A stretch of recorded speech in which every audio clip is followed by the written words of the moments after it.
Welcome to the Champion Blueprint Podcast, where mindset meets mission. We're diving into what it really takes to lead, win, and live with purpose. From NFL locker rooms to boardrooms, it's all about discipline, core values, and the habits that build champions. Whether you're leveling up in business, life, or leadership, this is your playbook. Champion your mindset. Champion your purpose. Let's go.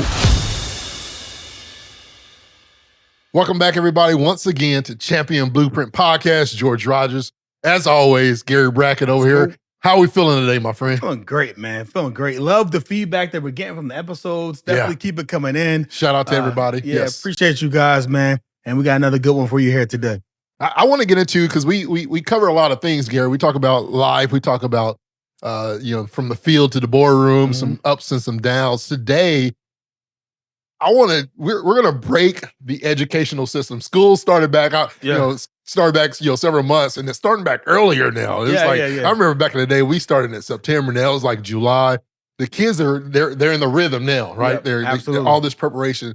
But what if we told you that 1 + 1 does not equal 2 when it comes to business math? And so today we're going to talk about the multiplier effect and how to be intentional about growth and scaling. And this is something that's near and dear to your heart, something you learn in the business world. So what is it about the multiplier effect, Gary? And why does 1 + 1 not always equal 2? And there's a good thing and a good reason for it. Yeah, generally, if we're both sales guys, right? And say you're doing 1,000 like sales calls a day, right? Closing 200. I'm doing 1,000, closing 200, right? If you put us together, we should be doing 2,000 to close 400, right? Yeah. But because of the power of compound interest, us coming together, us sharing best practices, us having teams, us having goals, us pushing one another, now all of a sudden we're both bumping out, 3,000 calls, and we're both closing 300. So now, together it's not 400, it's 800. Yeah. And I think so many times in sports, outside of sports, you see this dynamic of a great team with a great leadership or great communication, that multiplier effect in that. And I just wanted to talk about it a little bit today because, unfortunately, sometimes you don't see it. Yeah. Sometimes you have it goes the other way where you might have a cancer or something like that in your organization and you're not seeing that same productivity that you should be seeing. Yeah, so we want to give y'all this multiplier effect. And it's in my belief, and especially hearing the passion that you have for it. It's interesting what really fires us up within the business and the workplace. And this is one of those triggers where it's like, this is possible for all teams. So we want to give y'all, as always, we want to give you strategies. We want to get you some practical things that has worked. We've seen the outcomes of this, how you can get teams there faster. There's always this unknown and this uncommon factor about the speed of doing things and growth. And so we want to give you some really good schemes on how you can really make this happen fast, but also efficient. Yes. To where you're not messing over things. So there's better innovation in this. Yeah. And some things of that nature that I believe could help us. And so as we're defining this, Gary, what it means, let's break this down and simplify what it means from a multiplier effect and how we can start from a fundamental standpoint. Where does a team start? Where does a business start when it comes to want to grow, want to have better innovation, and elevate their business and their leadership team and even their sales team, right? This is frontline all the way up to C-suite on how we can multiply. Yeah, I think, when I was doing EOS as a trainer, there's this thing, everyone has this shared vision. We talk about that all the time and values. So everyone is aligned at that point. But I think it's really important pieces like having the right people in the right seats and then listening to those people and letting them cook, right? That's what the young kids say now, like let them cook. And I can remember being with the Indianapolis Colts, we had great players, Hall of Fame players all throughout my career. But one particular player, every time he came back with organization, like it would turn up. And it was the running back, Dominique Rhodes. Yeah. Right. Very exciting running back. I mean, he had no enemies on the team. He just come in and was just like a ball of fire. Yeah. His personality was infectious. His play was infectious. He was going to talk trash. He was going to get it going. And I think he just rose the level of everyone in that organization. So at its core, yes, we need to communicate, but then you also need the people inside your organization that are really champion your goal, champion your mission. Yeah. It's almost always, when I think about Dominic Rhodes and you had these players that just kind of fire up TJ McConnell with the Pacers over the last couple of years, just the dog that when they come in is just there's different energy, right? They bring just a different tenacity to the table. When we think about those things, I always categorize those people as the thermostat in the room, right? Yeah. It's like you have people who are thermometers, they take the temperature. Then you have people who set the temperature in the room. And it's always key to get that person because they really impact so much. Yeah. They impact the energy. We talk about energy, we're talking about culture. Yeah, no right? doubt. They impact how people feel, believe, and behave within the organization. And that is a key within itself. One of the things when I think about multiplication, it really requires, in my mindset, I always say it's not something that you accidentally stumble upon, like, oh, this works. There's intentional, mindsets that you gotta have, intentional leadership, steps that you gotta take in order to do that. And so when you having that fundamental foundation of building this 1 + 1 = 5, right? It's an intentional getting together, finding the right people, right, from each level. I always say whenever you're doing something that's going to scale and grow, you got to have stakeholders from every level involved on that. What's the importance of that piece of it? Is not just leadership saying this is how we're going to do it, or leadership saying these people are better than you. It's saying, hey, this piece is very unique. How can we come together as a team? You mentioned the football, how Dominic Rhodes came in. How does that involve everybody? How do you involve everybody when everybody knows this is the person? Right? But I think, like you said, stakeholders in each position, I think then he did a really good job of calling out people during practice or challenging people at different times. So then everyone else rose up because inevitably there's leaders in organizations by title, right? There's CEO, vice president. And then there's also leaders just by everyone follows that person because they believe in that individual. So I think, those individuals can't run from leadership. And I think more importantly, it has to be this daily mentality about going out there. You talked about the consistency of getting it done. It was funny, anytime in the playoffs or anytime football season, you always hear that, is this a must-win game? It's like, man, every game, every game's a must win. What are you talking about? Right? And it's just like, is this a must win day? Yeah, every day you go to work, we gotta win. Let's put some wins on the board. That's why we're here. How do we win? And so when we talk about the multiplier effect in the defining moments, one, in the business terms, how do we get departments to get into a circle and say, how can we go from here to there? And what role does your department play? Right. So there's that. In the business teams, in a lot of HR professional worlds, we talk about cross-skilling, reskilling, right? And so the importance of being able to have people that understands what's going on in the financial department, how things are working in the sales and marketing, how all these different things, storytelling works, collaboration. This is important and unique.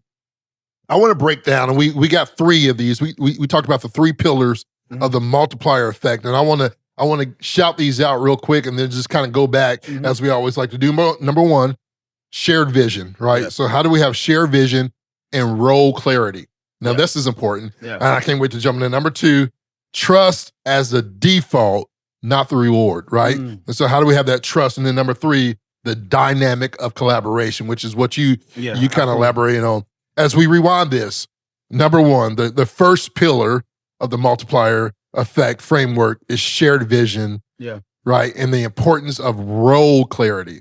So the vision, from a football sense, is the vision is that we're holding up a trophy at the end of the year. Absolutely. That's the vision, right? Now, as we break down the vision, there's certain things we want to do. And I remember in your days, it was always, listen, the first priority is to make sure we win the South. AFC South is the first step. Now, if we do that, that creates some things. Now, how do we gain some leverage there and stay in home field advantage? Because there was something about the Dome back in the day. There's something about Lucas Oil right now, right? And so how do we do that? In the business sense, how does this work when we talk about the vision and the role of clarity?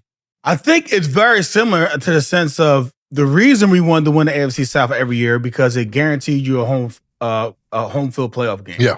And everyone loves playing at home. We got a dome. We got our own individual, like our own, advantages. But the goal was always obviously winning the championship. But then we'll break it down quarterly. We wanted to go 4-0 each quarter. When I played with 16 games, so 4-0, 4-0, you'll be 6-0, right? So I think it's the same thing. Once you have that vision, breaking it down into, monthly, weekly, then daily activities, and then you're focused on winning the day. I think too many people get too caught up on that long-term vision or those long-term goals. We're going to make $100 million. Well, in order to make $100 million for the year, you gotta make $1 million or a couple $1 million today on a daily basis. Right. So what are those ATMs, right? Actions that matter every single day. Oh, I love that. They're gonna lead you up to your goals. Share your ATM, because I got an ATM as well. Yeah, ATM actions that matter. All right. So when I say ATM, I always say that the ATM for me is I want your attention. If I get your attention, I'm gonna gain your trust. And if I gain your trust, I don't have to ask because you're gonna want to give me your money. Yeah. Right. Absolutely. So attention's a matter. You always get their attention, trust, money will come. Yep. And that's exactly right. And I think that's when we're talking about, that shared vision and then that role clarity, right? Then everyone's really understanding what they need to do in their role. And I love this. There was you're a big basketball guy. Cleveland Cavaliers was down to Golden State Warriors. Yeah, right? 2016. All right. So then they came back, right? And when they came back, LeBron was balling, had huge games. Kyrie had huge games. Yeah. But I don't know if you remember, Tristan Thomas was having like double-doubles. I mean, 20 point, 20 rebound type games, right? And it was to the point, like when they came back and won the whole thing 4-3, the announcers, they like to try to create some animosity between players. Yeah. They're like, yo, Tristan, like, you could have been the MVP. Like, what do you think about getting snubbed for MVP? Right? He was like, what are you talking about, snubbed for MVP? He was like, my role, my goal was to come out here and to be a star in my role. Yeah. Right? He know his role was rebounds, putbacks, and protecting the rim. Yeah. And if everyone accepts their role and their mentality is be a star on your role, I think everything will just click and work perfectly together. I always say people must know the destination, but they also must understand their lane. Yeah. Because a lot of times we get out of our lane. I always, my mentality is just stay in your lane. Stay in your lane and do what you're supposed to do, because that's important. So the understanding of clarity of like, hey, this is your role on the team and this is why it is so valuable. Because sometimes we as leaders, we miss the importance of clarifying, even on a simple, what seems like a simple role, why that simple thing, rebounding. Yeah. What is rebounding?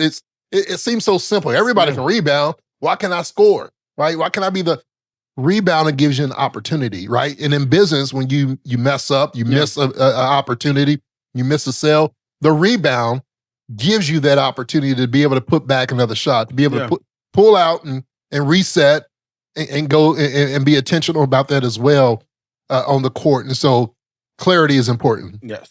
Understanding the vision is important. Without clarity, I think without clarity, a few things happens. And let's chat about this real quick, and we're going to go to number 2. Without clarity, wasted time, right? Wasted energy. Yeah. And oftentimes the outcome of wasted time, wasted energy is frustration. Exactly. Right? And so you got to be able to have that clarity within that. Number 2, trust as the default, not the reward. In other words, I'm going to trust you, period. I'm not going to trust you because I see the outcome. Yeah. And I get to clap now because we were successful. Talk about the importance of trust in your team, in your employees. Even sometimes when we don't trust ourselves, we talk about that a lot. Yeah. Because that's difficult. How do you feel about that? Yeah. So I think I coach middle school football, and these kids, coach, can I try this position? Like, dude, I don't try. You don't do your job that I'm asking you to do currently. What are you talking about? Like, that's the automatically going to trust you. Like, trust isn't given; it is earned. Yeah. Right. And you got to earn trust from an employee, but also from a effective leader standpoint. They got to trust in like what you're saying. Like, and then we talked about role clarity. Sometimes roles change. And I got to say, hey, something got updated. Your role is going to change. But let's be clear. This is for the time period. Yeah. And then we're going to go right back to this. So I think, earning that trust, and it's not something that you just earn one time. Yeah. You have to continuously earn people's trust by your actions that matter, right? Yeah. Daily activity. And by not getting bored doing the right thing. So just being consistent in those actions. Yeah. I think the vulnerability is the thing that struggles trust down the most. Yeah. And even in sometimes, and I'll challenge you here, and I love this. I love playing devil's advocate. Yeah. Let's play devil's advocate, not to say you're wrong or one thing's right. But there's many times where can trust earned slow down the process versus trust given until you give me a reason to take it away.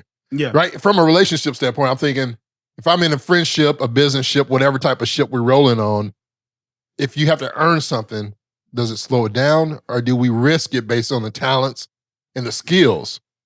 That's another thought. Let's talk about that in the chat, right? Yeah. Because if earned trust slows down collaboration, that could be a good thing because then we're not going too fast and we're not putting you in a position to fail, which is where a lot of people go back on. So playing devil's advocate, there could be these two mindsets. And I like to say that because I know a lot of people in the audience, they put in our DMs, hey, I want to argue this. And that's sometimes those some of the things that's been mentioned in the past when we talked about the trust word is like, hey, I don't want to trust you soon. They're with us. Right. And then there's other people that are saying, hey, if you don't trust right away, how can you take a leap of faith and make this happen? And so for all you out here that are listening to this, and you're saying this, we hear you, but there's some things we want to say on both sides. There's pros and cons to everything, right? And so as a leader, it's our responsibility to say, hey, I trust you, but this is how we maximize these opportunities so that we can take the risk that you're willing to take. So I look at trust as like a pendulum where it's not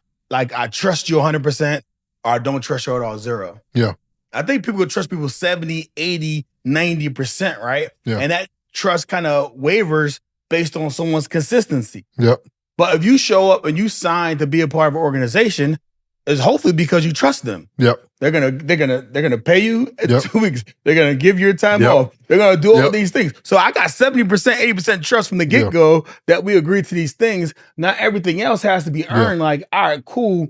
All right, maybe this is something that wasn't necessarily in my scope of work, and you're telling me to do this, and I'm trusting you. You're telling me that I may be due for a promotion or maybe due for some type of advancement, and I've seen that company, get that done in that organization. Then I'm looking at the history and I'm saying, you know what? I can make a reasonable assumption that this guy is legit what he's saying, that he's trustworthy. Yeah. And so some of the key strategies here, leaders, we got to be vulnerable, number one, right? And then obviously for everybody, when it comes to transparency, let's be accountable to the times that we miss. As leaders, hey, listen, this one's on me. Yeah. Like we failed as a team, but this is what we need to do better. Maybe I missed a moment. I should have made an audible and pivoted in the midst of this, but I was wanting to, stay true to the mission. I always had this mentality that the mission never changes, right? The mission is the championship, right? We want to be champions. We want to have a champion mindset. We want to be able to champion our purpose. That's the mission. Sometimes as leaders, we don't adapt, not to change the mission. The mission doesn't change. Right. The message can change, right? How we go about that scope can change. And so there got to be, again, clarity in the roles. There's got to be clarity in that vision. We got to be able to model that. Be stubborn about your goals and flexible about your methods. Yep. Like you said, the mission doesn't change. Mission doesn't change. The message can and adapt. Number 3, dynamic collaboration. And I'm interested, Gary, we talked a little bit about basketball, some football. I want to flip it back to the locker room for you. Yeah.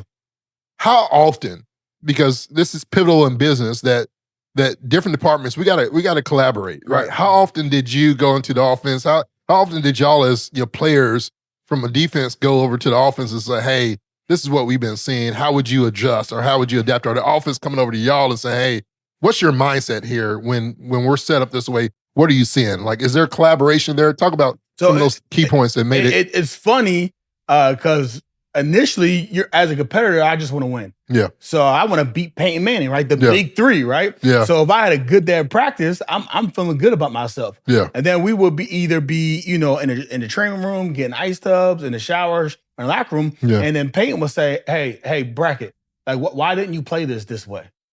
And initially, my thought process was like, bro, I ain't telling you, I'm trying to whoop you again tomorrow. Yeah. But then it was like, yo, the coach don't play the coach. Yeah. Like we don't play each other. Yeah. Right. We're only doing this so we can both get better. Right. And then I started communicating to him like, yo, these are my reads on this. And this is what happened that got me out of that and it deferred. Yeah. So I would see during the game things that I would tell him like would get adjusted. Like if a guard pulls this way or if he does this way, I'm going to come out my read. So then they would run up without a guard pull or he would manipulate him a different type of way. And the same thing with me. He challenged me one time when we would play the Patriots. He had a struggle. He was like, why didn't you audible that call on defense when you saw that they saw it and they changed their route? I'm like, what do you mean? He's like, why you change the call? I'm like, I can't change the call. Like, why can't you? I do it all the time. Yeah. Like, bro, like you pay man, like I can't. Like I'm saying. But then I started thinking, like, why can't I change the call? Yeah. Like I know we're dead in the water. I know they got us blitzing, right? So I know they're gonna block it up and do X, Y, Z. So then I started, changing the call and doing type of things, and just us, iron sharpens iron, and like you talked about that effective communication and that collaboration leading to our common goal. Yeah, that's key. We always did huddles, weekly huddles. But if there was ever a time where we were, let's say we wasn't on pace for the goal, right? We would call these sprints, like a 60, 90-minute meeting. And we wanted, the goal was, how do we know the problem? We have to change the message, right? The method of how we're going about this to get to the mission, right? So the message and the method had to change a little bit. And we would come in these sprints to really solve what's the holdup, like, or team over here, they're hitting potholes, which means they're delayed. They got to check the rims, the tire, right? We're hitting some potholes in this journey. What are the things we got to do? And it was just a straight sprint to get execution at a high effective level where we weren't just sitting around wasting time. These were like high level sprint. And here's the framework to be able to have these meetings, right? Problems here. What's everybody's issues? If anybody have an issue? Is it just one department? And if it was one department, great. We got all these minds over here that sees from a different perspective, or hey, this is what we're doing and it's working. What does this look like in your department, right? What's the language? What's the outcomes? Who do you need to contact? And communicating. So there's always that adapting to that. Collaboration is the key, right? And in collaboration, it's effective communication and being able to help each other out and be able to have different eyes. And I always say perspective matters. What I see from this seat right now looks totally different than when I stand up. My perspective gets a little bit higher. If I stand up on the ladder, I can see a little bit more. And so changing perspective, and sometimes that perspective is different people in different roles and how they see things in the end of those things. Everything can't be positive, Gary. Everything can't be positive. There's always some blocks. Absolutely. In the multiplier effect. One of the things that I always say that blocks the multiplier effect from being able to go from 1 + 1 = 2 to 1 + 1 = 5, as we talk about, some of the blockers is the thinking process, right? The silo thinking happens. We just talked about the third pillar to the multiplier was collaboration. Silo thinking, how does that hurt when it's just a person, one department? This is their turf and their bubble. How does that hurt? I don't think we touched it but I definitely think we're gonna have a podcast just talking about abundance thinking versus scarcity thinking. And a lot of times, when those silos are created, is because someone may have this scarcity thinking where if they share too much information about how things are done, they're gonna be somehow replaceable. Or someone else is gonna take their job, take their position. And I think that those type of things are, all the time when you're working with smaller companies, as a business coach, you're working with small companies, you hear a CEO say, well, I do this the best, so I'm the one that have to do it. Well, you become a bottleneck in your business because of that silo thinking. So I think it's, it's having that abundance mindset thinking, having, the ideal and understanding that it's going to take time, you're going to grow, and you're going to have to revisit things. I think Jim Rohn has something like, motivation doesn't last. It's like neither does showering. That's why we do it daily.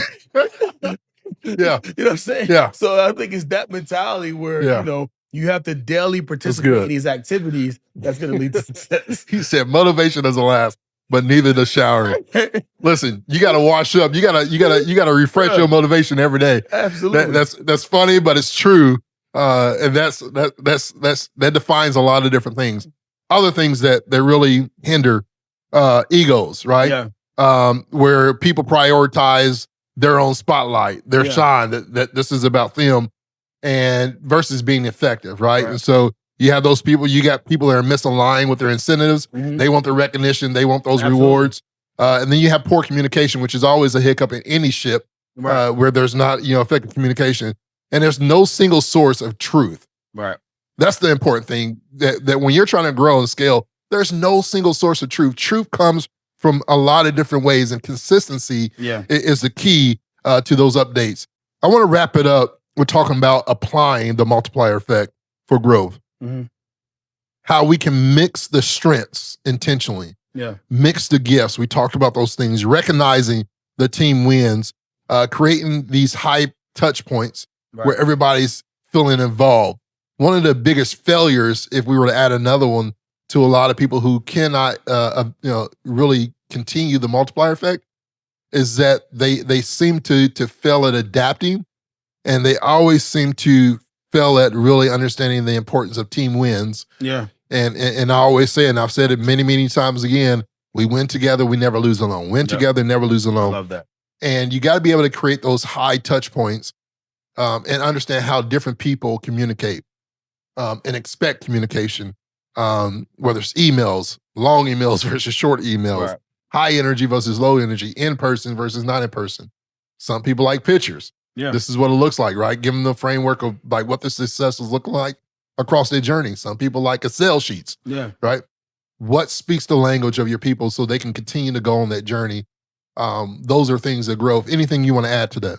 No, I think that's exactly right. I think, and as a leader, sometimes it's not all about the way you want to deliver the information. Like you said, it's more about how your people are going to receive it. And you might have to share it in different type of ways. And I think that's when you become a truly effective leader. I love watching old clips on Phil Jackson and how he used to motivate Michael Jackson versus Scottie Pippen versus Dennis Rodman. And just hearing some of the stories, that's really effective leadership. That's why he's wanting to go to basketball. And I think on your team, you have to do the exact same thing. Figure out how people get the information, and then you have to constantly, reevaluate. Right. And then like encourage people, when they do a good job. Because a lot of times, a lot of organizations aren't 1+1, equals 5. So let's be clear there, right? And sometimes people are actually trying. And I think if they're trying and they're working towards something, and if they don't get that recognition, then they're going right back to doing the same old thing. So I think it's constantly you acknowledging those small victories, because that's how it's going to start. It's going to small victories that over time add up to this big win. Listen, if you're only adding to your team, you're missing out on a huge thing. You can easily be multiplying. I think when that multiplication comes, it's really on collaboration. We're talking about multiplying. You multiply, that multiplier effect really happens when you collaborate. Some of the best teams Gary's been on, as he's mentioned, was when they came together and unified over one mission. The outcome was always the outcome, but how do we grow together? How do we impact each other together? How do we give our all and play devil's advocate at times to say, hey, this is why it won't work. Well, tell me why it should work, right? Exactly. And so being able to elaborate there. Gary, any final thoughts? No, I think that's great, man. I think it's truly exciting because you can see it when it's happening. You can see when teams and organizations start multiplying, and when they do, that's when they catch fire, and you see there's no more of that, single-digit growth, and then it's that double-digit growth consistently year in, year out. I want to challenge everybody that's listening today as we wrap this up. Listen, find one area in your business, find one area within your team where you can go from just adding to it and really multiplying it. And maybe it's with people, maybe it's resources that you're putting together.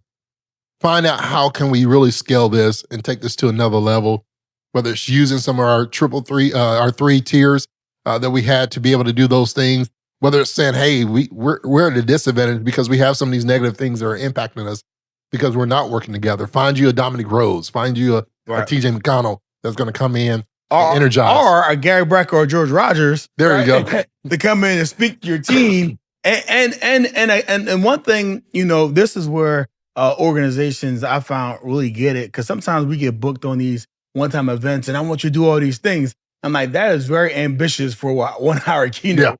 Right. So that's why we both look at times like, all right, let's have a 1 year engagement where not only I'm going to speak to your team once, I'm going to check in with your leaders. I'm going to come in and make sure that we're going to stay aligned throughout the year and really like get this multiplier effect thing working correctly.